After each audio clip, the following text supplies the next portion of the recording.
Hello नमस्कार साथियों। जैसा कि आप सभी लोगों को पता है कि आपके राजस्थान जुडिशियल सर्विसेज एग्जामिनेशन में आप लोगों से माइनर एक्ट पूछा जाता है।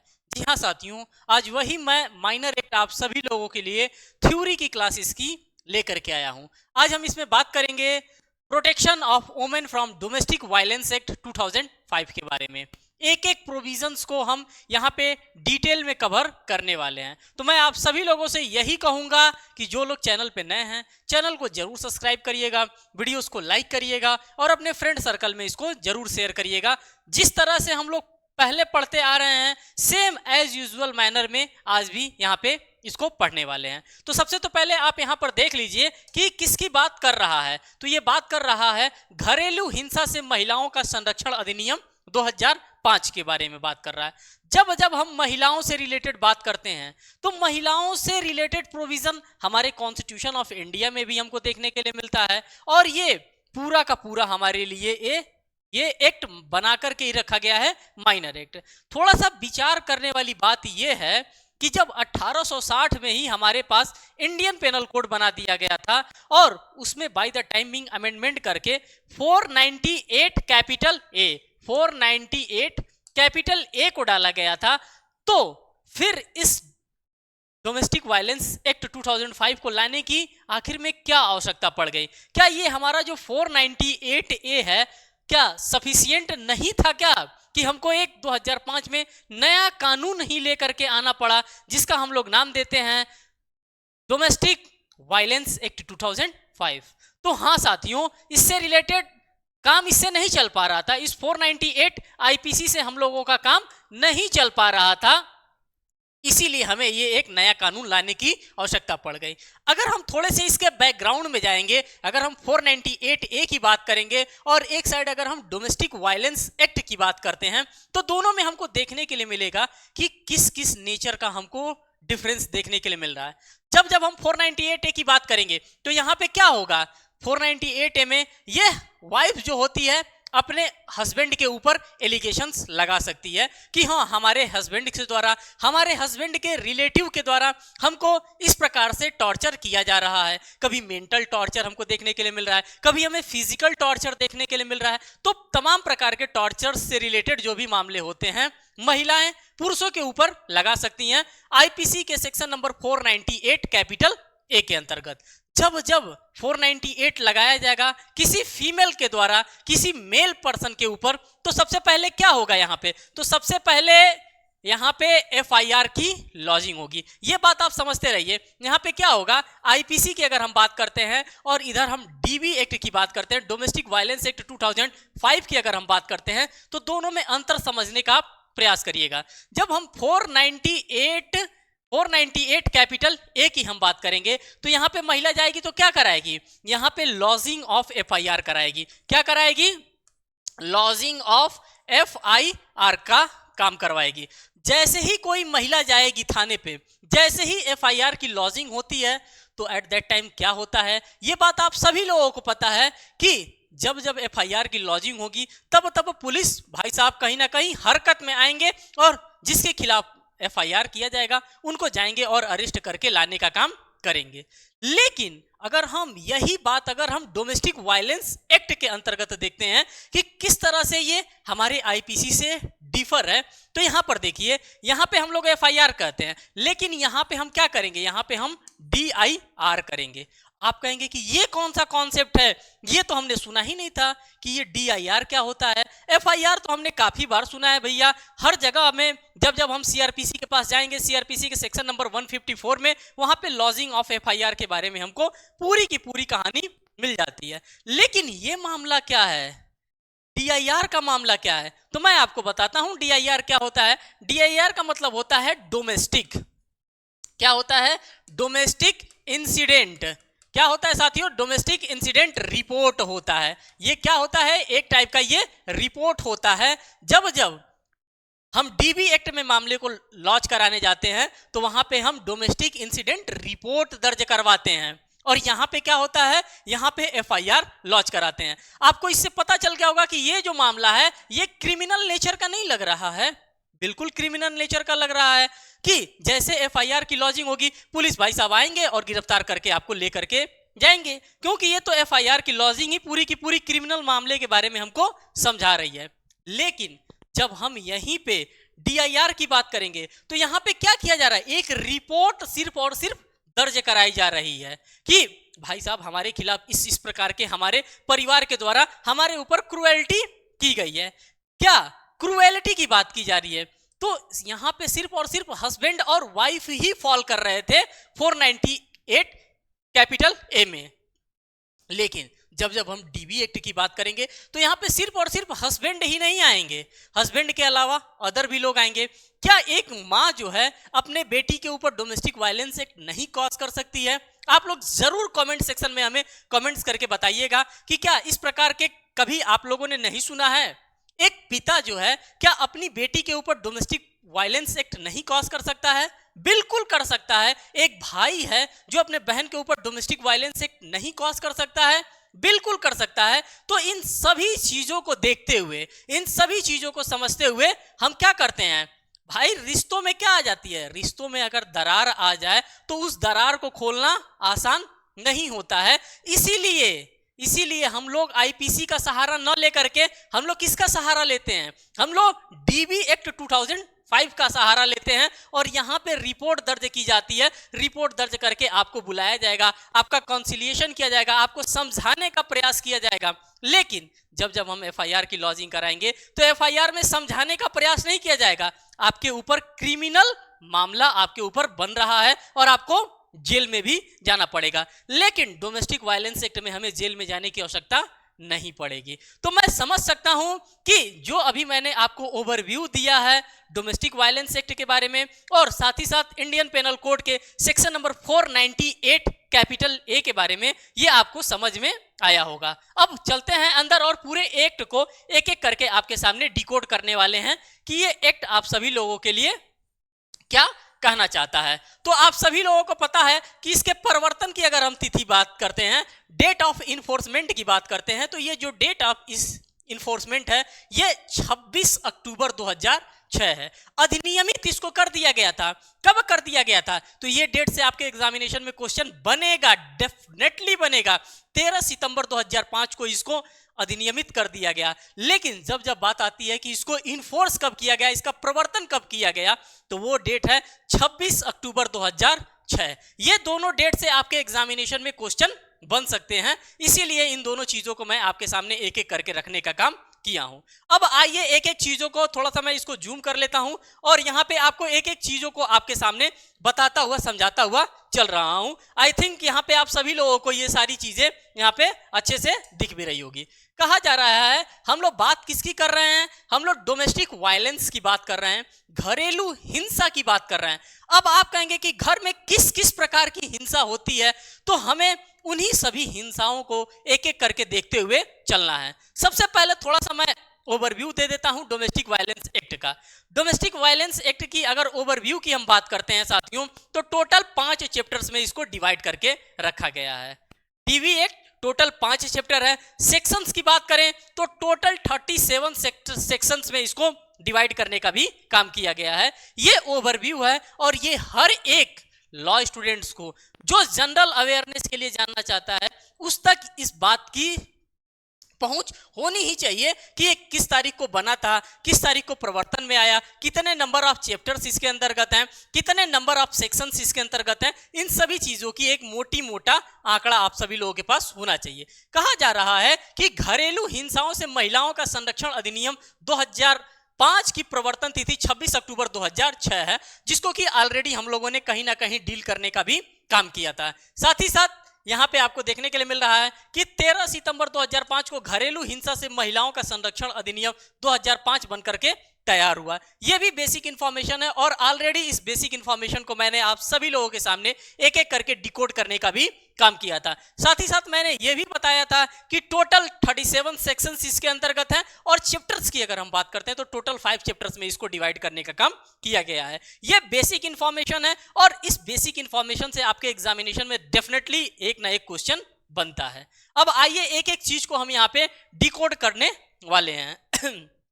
अगर हम सेक्शन नंबर 1 के पास जाते हैं, चाहे अमूमन कोई भी हम लोग एक्ट क्यों ना पढ़ें, लेकिन 80 से 90% अगर हम एक्ट की बात करते हैं तो सेक्शन 1 में हमको एक ही चीज देखने के लिए मिलता है, कहता है भाई मेरा नाम क्या है, मेरा नाम क्या है। मैं अपना नाम नहीं बता रहा हूं, इस एक्ट की मैं बात कर रहा हूं कि एक्ट चिल्ला चिल्ला करके कहता है मेरा नाम क्या है, मेरा विस्तार क्या है, मैं कहां से लेकर के कहां तक, मैं अपने जो भी हमारे पास 5 चैप्टर है, इस 5 चैप्टर को कहां से लेकर के कहां तक हम अप्लाई कर सकते हैं, इन सभी चीजों के बारे में हमारा सेक्शन नंबर 1 बात करता है। मान लीजिए कि आप कहीं जा रहे हैं, कोई आपसे मिला है, तो सबसे तो पहले आपसे क्या पूछता है कि सर आप अपना नाम प्लीज बता दीजिए, तो आप बताते हैं कि हाँ मेरा नाम ये है, मैं फला व्यक्ति हूं, मैं फला जगह रहता हूं, फला जगह से यहां पे आया हूं। सेम एज यूजुअल हमारा सेक्शन नंबर 1 यही कर रहा है।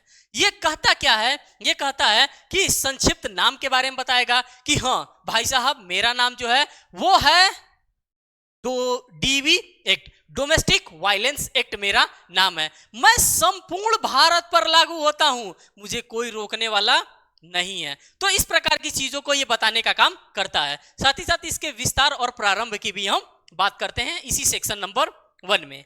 साथ ही साथ मैं आपको एक और चीज बताना चाहूंगा, जब हम सेक्शन नंबर 2 के पास पहुंचते हैं तो सेक्शन नंबर 2 भी तो अपना रंग दिखाता है। सेक्शन नंबर 2 में हम पूरे के पूरे डेफिनेशन क्लॉजेस को देखते हुए चलते हैं, 2A, 2B, 2C, 2D, 2E, 2F, इस प्रकार के तमाम डेफिनेशंस हमको देखने के लिए मिलते हैं। तो आई थिंक 2 सेक्शंस तो आपका पूरा का पूरा यहाँ पे कवर हो गया।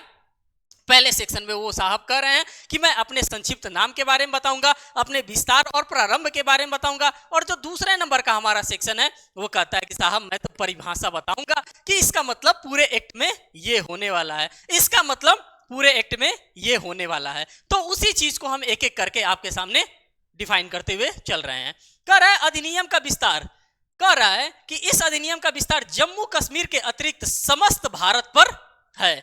घरेलू घटना रिपोर्ट, ये देखिए जो हमने DIR की कल्पना की थी, जो हमने DIR बताया था, डोमेस्टिक इंसिडेंट रिपोर्ट की मैंने जो बात की थी, वही घरेलू घटना रिपोर्ट की बात यहां पे की जा रही है। यहां पे लिखा है कि अधिनियम का विस्तार जम्मू कश्मीर के अतिरिक्त नहीं होगा, क्योंकि आप सभी लोगों को पता है कि हमारे पास क्या है, हमारे पास J&K रीऑर्गेनाइजेशन एक्ट है। ये कब आया था, तो 31 अक्टूबर 2019 में हमारे पास क्या आया था, हमारे पास J&K रीऑर्गेनाइजेशन एक्ट हमारे पास आ जाने की वजह से जो भी हमारे सेंट्रल लेवल के कानून है वो अब कहां पे भी अप्लाई हो रहा है, वो जम्मू एंड कश्मीर पे भी अप्लाई हो रहा है। तो ये पुराना डाटा यहां पे लिखा है कि ये जम्मू और कश्मीर के अतिरिक्त संपूर्ण भारत पर लागू होता है, ऐसा नहीं है, ये पूरा का पूरा कानून संपूर्ण भारत पर अप्लाई होता है। इस चीज को आप ध्यान में रखिएगा। साथ ही साथ यहां पे लिखा है घरेलू घटना रिपोर्ट की बात करता है। मैंने आप सभी लोगों को जब 498A मैं बता रहा था, एट दैट टाइम ही मैंने बताया था कि 498 कैपिटल A के पास जब हम लोग जाते हैं तो वहां पे लॉजिंग ऑफ FIR होता है, लेकिन जब हम घरेलू हिंसा की बात करते हैं, जब हम DB एक्ट 2005 की बात करते हैं, वहां पे क्या होता है, रिपोर्ट दर्ज कराई जाती है, घरेलू घटना डोमेस्टिक इंसिडेंट रिपोर्ट लॉन्च कराया जाता है। यहां से आपके एग्जामिनेशन में क्वेश्चन बन सकता है, से व्यथित व्यक्ति से विहित रूप में घरेलू हिंसा पर किए गए परिवाद की प्राप्ति अभिप्रेत है। ये बात इतनी, ये चीज सेक्शन नंबर 1 हमारा बता रहा है। ये चीज आप लोगों को समझ में आ गया होगा। सेक्शन नंबर अगर हम सेकंड की बात करते हैं कि हमारा सेक्शन नंबर 2 क्या कहता है, तो जैसा कि मैंने आप सभी लोगों को बता दिया है कि ये पूरे के पूरे डेफिनेशन क्लॉजेस को लेकर के चलने वाला काम करता है। कह रहा है कि इस अधिनियम में जब तक कि संदर्भ से अन्यथा अपेक्षित न हो, को वाला क्या कह रहा है, इनका को वाला कह रहा है व्यथित व्यक्ति। अब क्या होता है व्यथित व्यक्ति, किसको हम लोग एग्रीव्ड पर्सन के नाम से जानते हैं, कौन पीड़ित व्यक्ति होता है, तो व्यथित व्यक्ति के अंतर्गत कौन कौन आ सकता है, इस चीज को हमें देखने की आवश्यकता है। कह रहा है व्यथित व्यक्ति का मतलब क्या होता है, ये डेफिनेशन हमको सेक्शन नंबर 2 के क्लॉज क के अंतर्गत बताया जा रहा है। व्यथित व्यक्ति से कोई महिला जो प्रत्यर्थी से घरेलू संबंधों से है, किससे रिलेटेड है, तो वो उसके घरेलू संबंधों से कहीं ना कहीं रिलेटेड है, या तो उसके साथ रह रही थी या फिर उसके साथ रह चुकी थी। ये बात भी हमें पता होना चाहिए। अगर हम व्यथित व्यक्ति की बात करते हैं तो व्यथित व्यक्ति कौन होता है, पीड़ित व्यक्ति कौन होता है? जैसे कि मान लीजिए घर में की हम बात कर रहे हैं, घर में एक माँ होती है, एक पिता होते हैं, एक बहन भाई, पूरा का पूरा परिवार होता है, किसी किसी घर में पत्नियां भी होती हैं। तो हम व्यथित व्यक्ति किसको कहेंगे? अगर कोई महिला है तो महिला को अगर किसी भी व्यक्ति के द्वारा, उस परिवार के किसी भी व्यक्ति के द्वारा अगर पीड़ित किया गया हो तो वो महिला क्या होगी? वो महिला व्यथित व्यक्ति होगी। एक मिनट सॉरी। तो जो महिला होगी साथियों, वो व्यथित व्यक्ति होगी। तो वही कह रहा है कि वो जो महिला होगी वो या तो साथ में रह रही होगी या तो साथ में रह चुकी होगी। ये बात आपको क्लियर हो जाना चाहिए जब जब हम definition clauses section number 2 capital A कहें या फिर क की बात करें, ये चीज आपको यहाँ पे बता रहा है। और जो अपेक्षित लगती है कि प्रत्यर्थी द्वारा किसी प्रकार के घरेलू हिंसा से कार्यों के अधीन की गई अभिप्रेत है, या तो वो उसके साथ रह रही थी या उसके साथ रह चुकी है, उस महिला को, चाहे उसको हम क्या मानेंगे? उसको हम सेक्शन नंबर 2 ए के अंतर्गत हम व्यथित व्यक्ति मानेंगे। बस इतनी ही बात ये डेफिनेशन क्लॉजेस बताने का काम कर रहा था। अगर आपको लगता है कि नहीं इस पे ज्यादा जानकारी हमको चाहिए तो मैंने इससे पहले एक और लेक्चर मैंने रिकॉर्ड किया है जो कि डोमेस्टिक वायलेंस एक्ट के नाम से ही है। आप उसको सर्च करेंगे मिल जाएगा। पूरा का पूरा मैंने बेयर एक्ट वहां पे कवर करने का काम किया है। ठीक, अब आगे देखिए 2B में क्या कह रहा है। कह रहा है, मैं डेफिनेशन क्लॉजेस की बात कर रहा हूं, यहां पे डेफिनेशन क्लॉजेस को ही मैं लेने का काम कर रहा हूं। सेक्शन नंबर 2B में हमारा क्या कर रहा है? कह रहा है बालक। अब हम बालक किसको कहेंगे? कौन सा ऐसा व्यक्ति है जिसको हम बालक कह सकते हैं? तो बालक में हम सभी लोगों ने देखा है कि जो भी व्यक्ति 18 वर्ष से कम आयु का होता है उसे हम क्या कहते हैं? उसे हम बालक कहते हैं, जुवेनाइल कहते हैं। हमारे पास जे एक्ट भी है, जुवेनाइल जस्टिस एक्ट भी हमारे पास है, उनके संरक्षण के लिए जे बोर्ड भी बनाया गया है।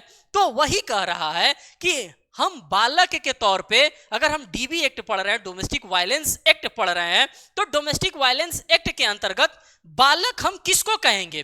तो बालक हम उसी व्यक्ति को कहेंगे जो 18 साल से उम्र में कम होगा, उसको हम बालक मानेंगे। किसके अंतर्गत? तो इसी के अंतर्गत घरेलू हिंसा संरक्षण अधिनियम 2005 के अंतर्गत बालक माना गया है। किसको माना गया है? जो 18 वर्ष से कम आयु का व्यक्ति होगा उसे हम बालक मानने का काम करेंगे। ये बात भी आप सभी लोगों को समझ में आ गई होगी कि बालक किसको कहते हैं। ये डीबी एक्ट हमारा बता रहा है, डोमेस्टिक वायलेंस एक्ट बता रहा है।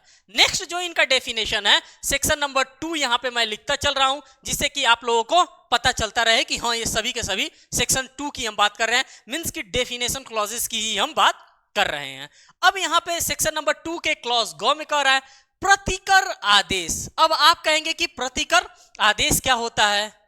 अब प्रतिकर, अब किस प्रकार का प्रतिकर? प्रतिकर का मतलब होता है इंग्लिश में कंपनसेशन की बात की जा रही है। अब कैसा कंपनसेशन भाई?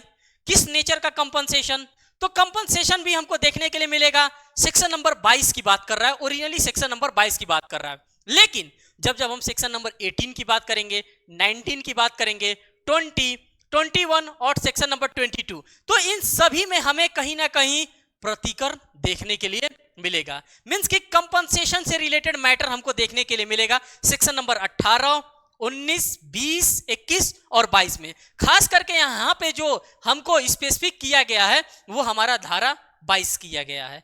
कह रहा है कि प्रतिकर आदेश से धारा 22 के निबंधनों के अनुसार अनुदत्त कोई आदेश अभिप्रेत है।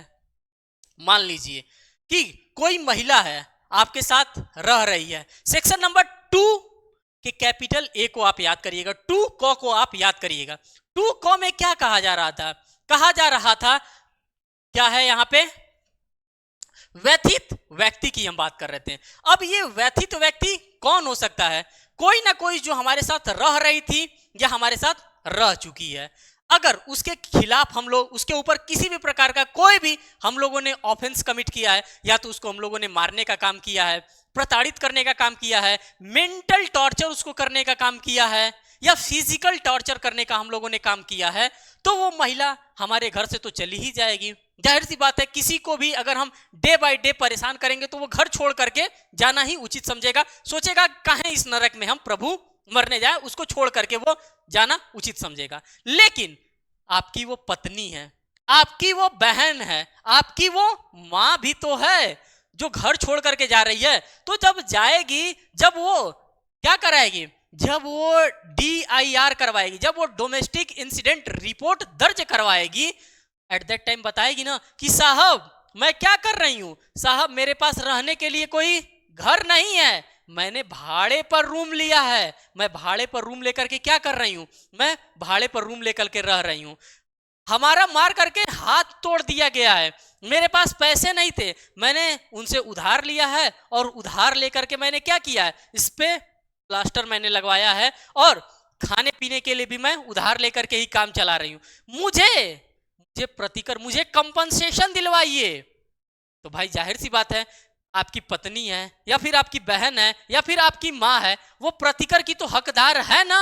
तो प्रतिकर की हकदार है तो किस सेक्शन में प्रतिकर के बारे में हमको बताया गया है, तो प्रतिकर के बारे में खास करके जो मेन हमें देखने के लिए मिलेगा वो सेक्शन नंबर 22 के अंतर्गत हमको देखने के लिए मिलेगा कि धारा 22 के अंतर्गत हमको प्रतिकर मिलता है भाई, और वही धारा 22 हमको दिलाएगा, वही हमको राहत दिलाने का काम करेगा, और उसी के बारे में सेक्शन नंबर 2 का गो हमारा डेफिनेशन बता रहा है कि प्रतिकर का मतलब क्या होगा। आई थिंक, मैं उम्मीद कर सकता हूं कि आप लोग इस चीजों को कोरिलेट कर रहे होंगे। जितना बेहतर तरीके से आप ब्रॉडर सेंस में जाकर के सोचेंगे उतना बेहतर तरीके से आपको ये चीजें समझ में आएगा। साथ ही साथ यहां पर दे रहा है 2 घ की बात कर रहा है। 2 घ में क्या कह रहा है, कह रहा है अभिरक्षा आदेश।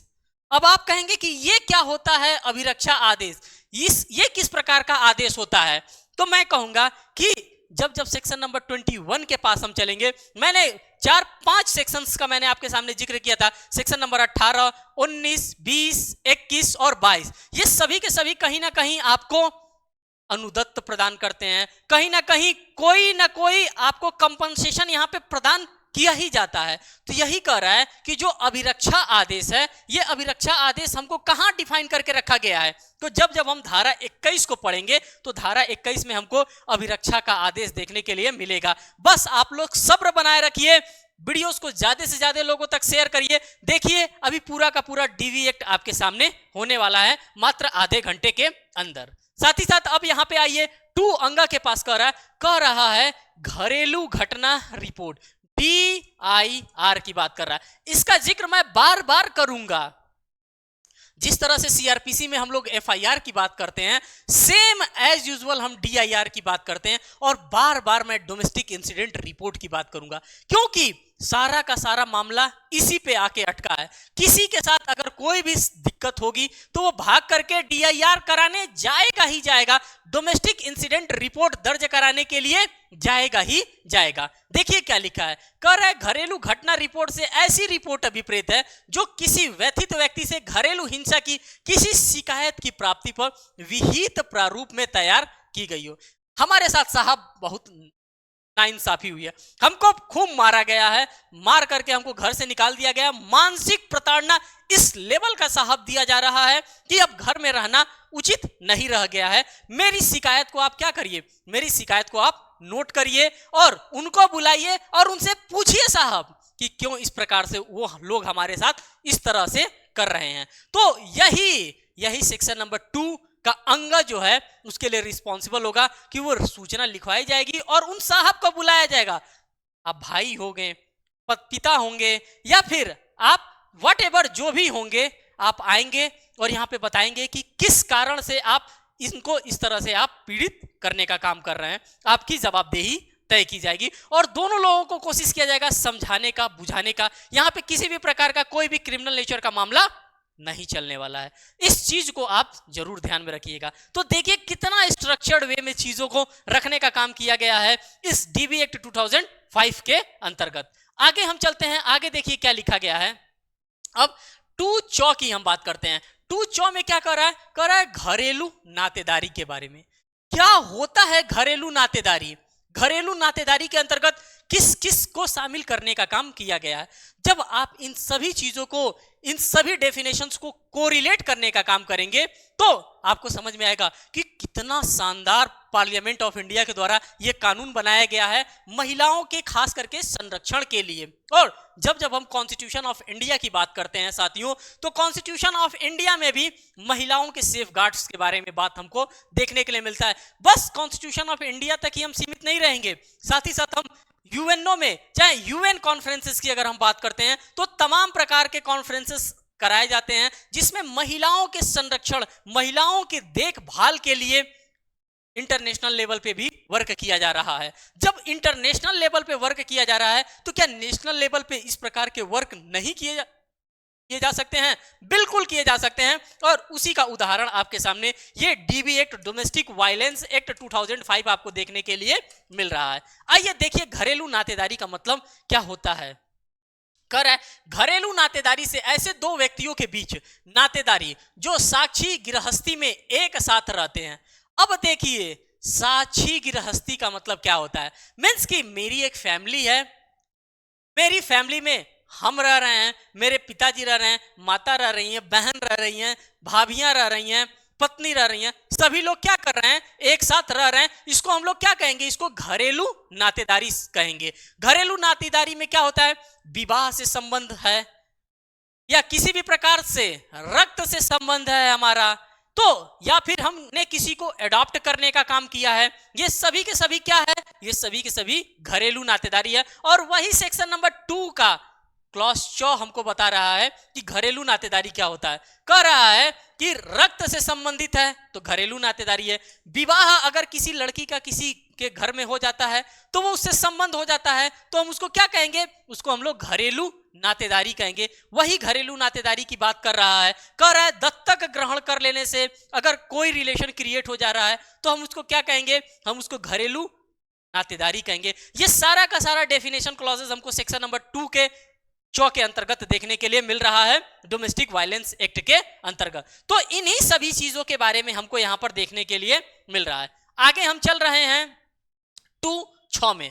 2.6 इसमें बहुत ज्यादा डेफिनेशन क्लॉजेस दिए हुए हैं। आपको बिल्कुल भी परेशान होने की आवश्यकता नहीं है कि अरे दादा इतना ज्यादा डेफिनेशन क्लॉजेस दे दिया, डेफिनेशन क्लॉजेस कैसे याद होगा। अरे डेफिनेशन क्लॉजेस हलवा है भाई साहब, आसानी से आप उठाएंगे और निकल जाएंगे, आपको पता भी नहीं चलेगा, जिस तरह से मैं आपके सामने एक एक को रखता हुआ चल रहा हूं। अब यहां पर देखिए घरेलू हिंसा के बारे में बता रहा है।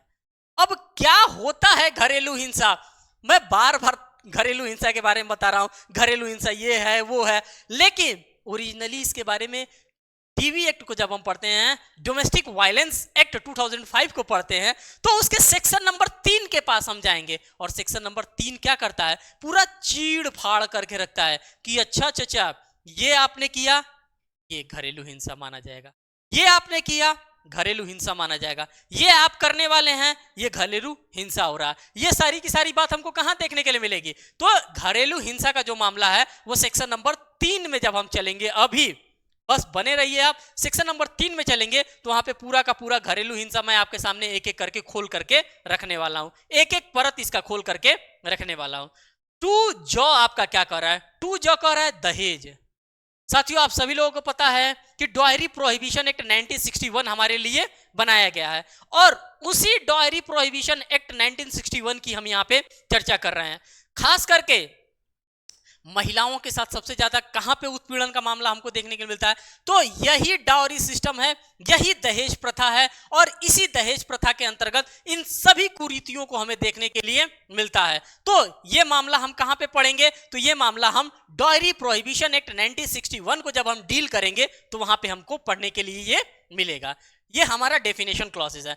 2 के अंतर्गत अगर हम बात करते हैं कि 2 में हमको क्या देखने के लिए मिल रहा है, तो यहां पे मजिस्ट्रेट की बात कर रहा है। आप कहेंगे हमारे पास तो 2 प्रकार के मजिस्ट्रेट होते हैं, हम भी कहेंगे बिल्कुल आपके पास 2 प्रकार के मजिस्ट्रेट होते हैं। कौन कौन से 2 प्रकार के मजिस्ट्रेट होते हैं, तो एक ईएम साहब होते हैं, एग्जीक्यूटिव मजिस्ट्रेट होते हैं, और एक जुडिशियल मजिस्ट्रेट होते हैं। तो यहां पे जिस मजिस्ट्रेट की बात की जा रही है वो कौन से मजिस्ट्रेट होंगे, क्या वो एग्जीक्यूटिव मजिस्ट्रेट की बात कर रहा है या फिर जुडिशियल मजिस्ट्रेट की बात कर रहा है। तो जब जब हम डोमेस्टिक वायलेंस एक्ट को पढ़ेंगे तब हम किस मजिस्ट्रेट की बात करेंगे साथियों, तब हम यहां पे आपको देखने के लिए मिलेगा जुडिशियल मजिस्ट्रेट। किसकी बात कर रहे हैं? तो न्यायिक मजिस्ट्रेट की बात कर रहे हैं। हमें न्यायिक मजिस्ट्रेट को यहां पे पढ़ना पड़ेगा। और वही न्यायिक मजिस्ट्रेट जो हम कहां देखते हैं? तो हम क्रिमिनल प्रोसीजर कोड 1973 के अंतर्गत देखते हैं। आइए थोड़ा सा इसकी कहानी को देखते हैं कि क्या माना जा रहा है। कर रहे मजिस्ट्रेट से उस क्षेत्र पर जिसमें व्यथित व्यक्ति अस्थायी रूप से या अन्यथा निवास करता है, या जिसमें प्रत्यर्थी निवास करता है, या जिससे घरेलू हिंसा होना अभिकथित किया गया है, दंड प्रक्रिया संहिता 1973 की हम बात कर रहे हैं, के अधीन अधिकारी का प्रयोग करने वाला यथा स्थिति प्रथम वर्ग न्यायिक magistrate, judicial magistrate first class, JMFC, इन्हीं की बात कर रहा है। JMFC साहब की बात कर रहा है, जुडिशियल मजिस्ट्रेट फर्स्ट क्लास की बात कर रहा है। या अगर मेट्रोपॉलिटन एरिया है तो हम MM साहब की बात करेंगे, मेट्रोपॉलिटन मजिस्ट्रेट की बात करेंगे। तो यहां पे जो हमको मजिस्ट्रेट देखने के लिए मिलेगा वो हमारा जुडिशियल मजिस्ट्रेट होगा। गलती से भी आप एग्जीक्यूटिव मजिस्ट्रेट अगर आपके ऑप्शंस में आ जाए तो आपको एग्जीक्यूटिव मजिस्ट्रेट नहीं टिक करना है, अपने ओवल को नहीं फिल करना है। यहीं पे इसका क्रक्स है, यहीं पे आपको फंसाने का काम किया जाएगा। तो ये चीज भी आपको समझ में आ गया होगा। अब यहाँ पे हम 2E को देखेंगे कि ये भाई साहब क्या कहना चाहते हैं, इनकी क्या समस्याएं हैं। तो इनकी समस्याएं ये हैं कि ये चिकित्सालय सुविधा की बात करना चाहते हैं। क्या होता है चिकित्सीय सुविधा, क्या होता है चिकित्सालय की सुविधा? तो आप सभी लोगों को पता है कि चिकित्सालय सुविधा कौन कौन हमको प्रोवाइड करता है। तो चिकित्सालय सुविधा की अगर हम बात करें तो केंद्र स्तर पे हमें सेंट्रल गवर्नमेंट के अस्पताल देखने के लिए मिलते हैं, और राज्य स्तर पे हमें स्टेट गवर्नमेंट के अस्पताल देखने के लिए मिलते हैं। तो चिकित्सालय सुविधा में यही हमको DB एक्ट के अंतर्गत बताया जा रहा है। से ऐसी सुविधा अभिप्रेत है जो इस अधिनियम के प्रयोजन के लिए राज्य सरकार द्वारा चिकित्सीय सुविधा अनुसूचित की जाएगी, तथा साझी गृहस्थी के अंतर्गत निम्न गृहस्थी आती है। इन सभी चीजों के बारे में हमको बताया जा रहा है। इसी में बताया जा रहा है जहां व्यथित व्यक्ति अकेले घरेलू नातेदारी में रहता है, जहां व्यथित व्यक्ति प्रत्यर्थी के साथ नातेदारी में रहता है। प्रत्यर्थी, अब यहां पे हम प्रत्यर्थी के बारे में हमको एक नया डेफिनेशन क्लॉज हमको देखने के लिए मिलेगा। प्रत्यर्थी का क्या होता है? प्रत्यर्थी किसको हम लोग मानते हैं? कहा जा रहा है प्रत्यर्थी की अगर हम बात करते हैं, प्रत्यर्थी से कोई वयस्क पुरुष अभिप्रेत है।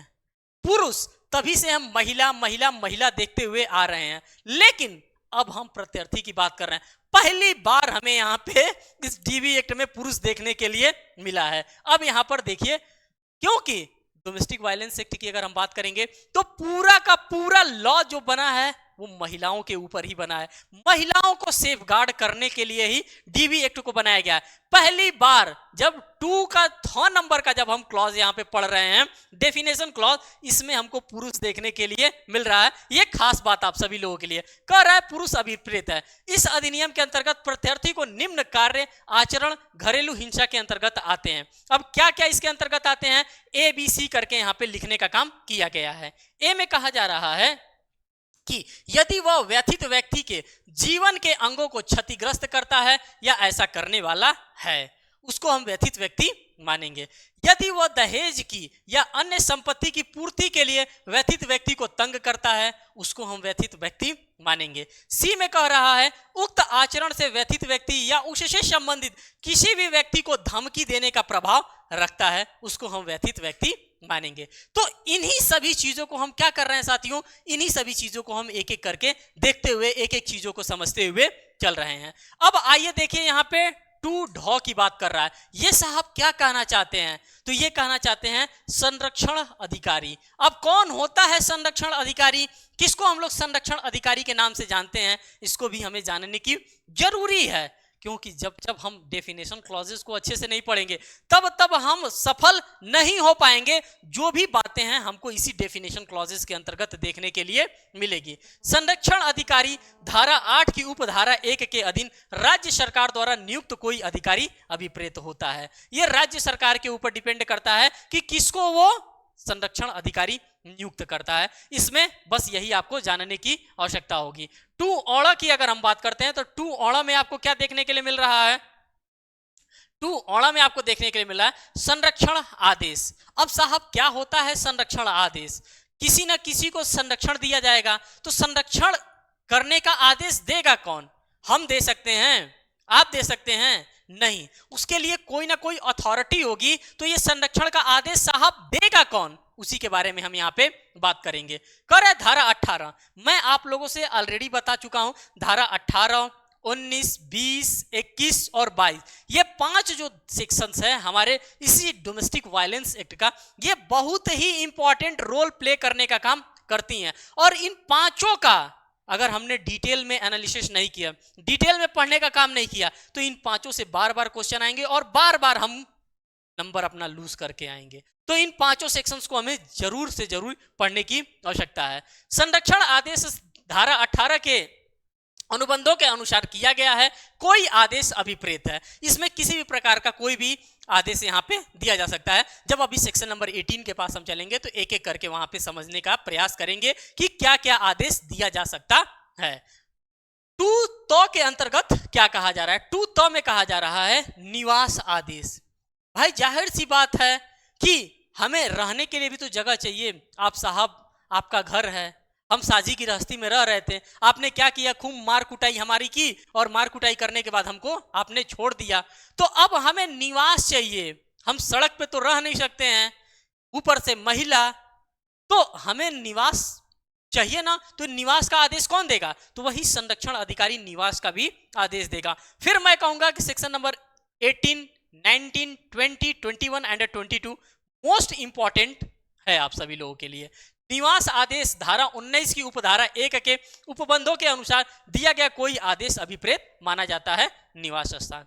अब आप यहां पर देखिए टू दो में क्या कहा जा रहा है? सेवा प्रदाता की बात की जा रही है, सर्विस प्रोवाइडर की बात की जा रही है। ये क्या होता है सर्विस प्रोवाइडर? किसको हम लोग सर्विस प्रोवाइडर के नाम से जानते हैं? तो साथियों, जब हम सर्विस प्रोवाइडर की बात करते हैं तब हमारे पास एक और इंपॉर्टेंट सेक्शन आता है डोमेस्टिक वायलेंस एक्ट 2005 का, और वो है सेक्शन नंबर 10।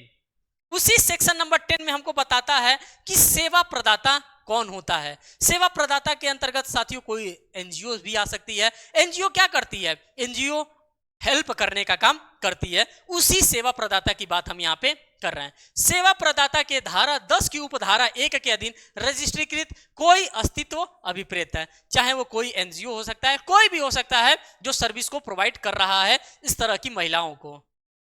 सेक्शन नंबर 2 के धौ की हम बात करते हैं। क्या कर रहा है? साक्षी गृहस्थी, साझी गृहस्थी की बात कर रहा है। ये क्या होता है, इसको भी हमें जानने की आवश्यकता है। साझी गृहस्थी से ऐसी गृहस्थी जहां व्यथित व्यक्ति किसी घरेलू नातेदारी में या तो अकेले या प्रत्यर्थी के साथ रहता है या रह चुका है, या तो वो किसी के साथ रहता था या फिर वो रह चुका है।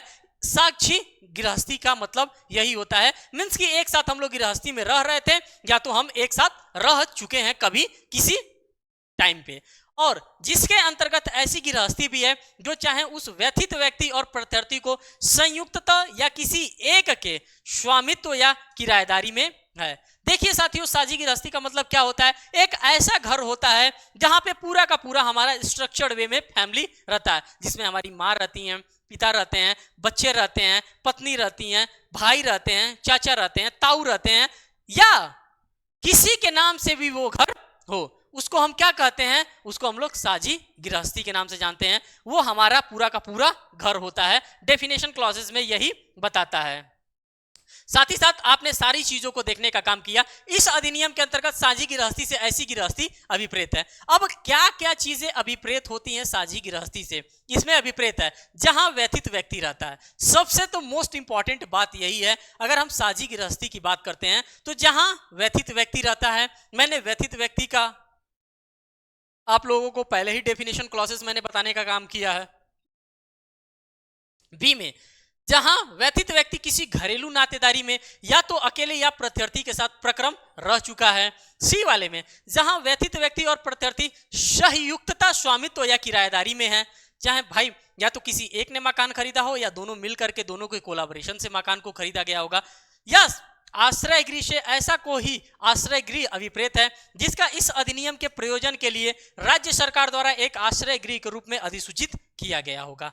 तो ये पूरा का पूरा मामला आप सभी लोगों को समझ में आ गया होगा। जो भी डेफिनेशन क्लॉजेस थे, इन सभी डेफिनेशन क्लॉजेस को इस सिंगल वीडियोस में मैं आप सभी लोगों के सामने एक एक करके प्रेजेंट कर रहा हूं। अब आप आइए सेक्शन नंबर चैप्टर नंबर 2 पे आइए। अब चैप्टर नंबर 2 आप लोगों का हार्दिक स्वागत एवं अभिनंदन कर रहा है, जो कि सेक्शन नंबर 3 से हमारा स्टार्ट होता है। मैंने आप सभी लोगों से बताया था कि जब हम सेक्शन नंबर 3 के पास साथियों चलेंगे तो वहां पे हम घरेलू हिंसा को देखेंगे। क्या होता है घरेलू हिंसा, किसको हम घरेलू हिंसा कहते हैं, और उस घरेलू हिंसा की कैटेगरी में कौन कौन से ऑफेंसेस आते हैं। तो इन सभी चीजों की अगर हम बात करें तो ये हमको कब देखने के लिए मिलेगा, तो ये हमारा सेक्शन नंबर 3 के अंतर्गत हमको देखने के लिए मिलेगा। साथियों ये जो है हमारा सेशन बहुत ही ज्यादा बड़ा हो जाएगा, तो इसको मैं अपने पार्ट नंबर 2 में लेकर के आऊंगा, जो कि आपके आरजेएस की अगर हम बात करते हैं, राजस्थान जुडिशियल सर्विसेज की बात करते हैं, तो राजस्थान जुडिशियल सर्विसेज में आपके ये पूछे जाते हैं डीवी एक्ट से क्वेश्चन। फिर आपके अगर हम यूपी जुडिशरी की बात करते हैं, यूपी पीसीएस जे की हम बात करते हैं साथियों, तो यूपी जुडिशरी में भी आपके as a minor law subject के अंतर्गत जीएस के तौर पे भी इसको पूछा जाता है, और भी अदर एग्जामिनेशन में आपसे पूछे जाते हैं। तो मैं आप सभी लोगों से यही कहूंगा कि अगर ये सेशन पसंद आ रहा है तो इसे अपने फ्रेंड सर्कल में जरूर शेयर करिएगा, और आप लोगों का पॉजिटिवली कमेंट आएगा, तो जितना जल्दी कमेंट आएगा उतना जल्दी आप सभी लोगों के पास पार्ट 2 आएगा। फिर मिलेंगे एक नेक्स्ट वीडियोस में एक नेक्स्ट अपडेट के साथ, तब तक के लिए